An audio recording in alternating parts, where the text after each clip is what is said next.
O plenário aprovou nesta terça-feira uma medida provisória que trata de renegociação de dívidas de estados e municípios com a Previdência. Vamos direto ao Salão Verde, onde está a repórter Dini Moraes, que tem os detalhes da sessão de hoje. Olá, Dini. Boa noite. A expectativa, Dini, era que os deputados votassem a reforma política. Isso não aconteceu. O que houve aí, hein, Dini? Boa noite, Jaciene. Boa noite a todos que nos acompanham agora ao vivo pela TV Câmara. Enfim, o dia era realmente de reforma política. Inclusive, a pauta da sessão de hoje, desde hoje, 1h da tarde, era essa primeira proposta de mudança no sistema político eleitoral brasileiro, conhecida como reforma política. Na verdade, a primeira proposta de um pacote que se chama reforma política, né?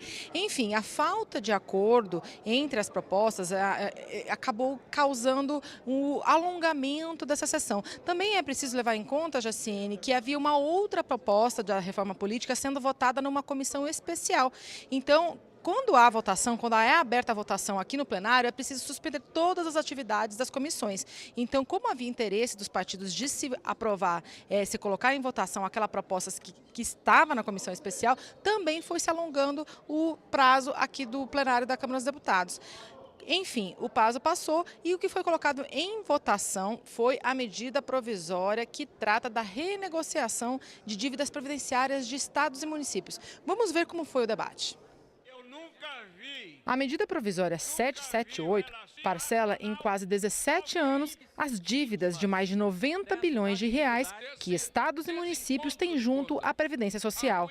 Também dá desconto nos juros e multas. São praticamente 4.500 municípios que têm essa dívida, que certamente com o parcelamento ampliado terão condições de fazer esse pagamento e, consequentemente, poupar dinheiro no momento de crise que os municípios têm sofrido muito com a falta de recursos para fazer investimentos.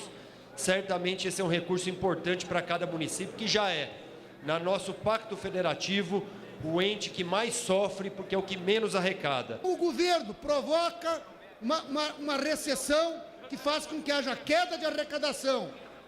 Ao mesmo tempo, quer fazer uma reforma da Previdência para tirar direitos dos trabalhadores e trabalhadoras. E aceita fazer refis para grandes grupos econômicos e também para as prefeituras não pagar a Previdência. Esta história de a cada um pouco ter uma renegociação de dívidas previdenciárias faz com que muitos prefeitos deixem de pagar a Previdência sabendo que depois vem uma renegociação. Todos os partidos apoiaram a aprovação da medida provisória, que teve uma mudança aprovada no plenário. A de que o governo federal deve revisar a dívida dos municípios e descontar o que ainda não repassou aos municípios. Agora é a hora da gente colaborar com o municipalismo. Até porque é justa essa emenda. Se você deve para uma pessoa e essa pessoa deve para você, você tem que pagar o saldo devedor. Não pagar para qualquer dia receber. O governo atendeu na comissão a ampliação do desconto de 25% para 40%. Segundo, isso foi feito, construído dentro de um acordo, atendendo inclusive a CMN. Nós temos que ter responsabilidade nesse instante e não dá para se fazer a compensação da forma como está sendo proposta. Passada a votação dessa medida provisória, Jaciene, tinham muitos deputados que estavam lá no plenário. O quórum na casa, para você ter uma ideia, eram 475 deputados. Então, o presidente da Câmara resolveu, passado das 9h da noite, colocar a proposta de reforma política em votação. No entanto, não havia consenso, não havia nem o acordo mínimo entre os deputados sobre a forma de votação da proposta. Assim, ele acabou suspendendo a sessão e chamando uma nova deliberação para amanhã, de novo, com a reforma política em pauta.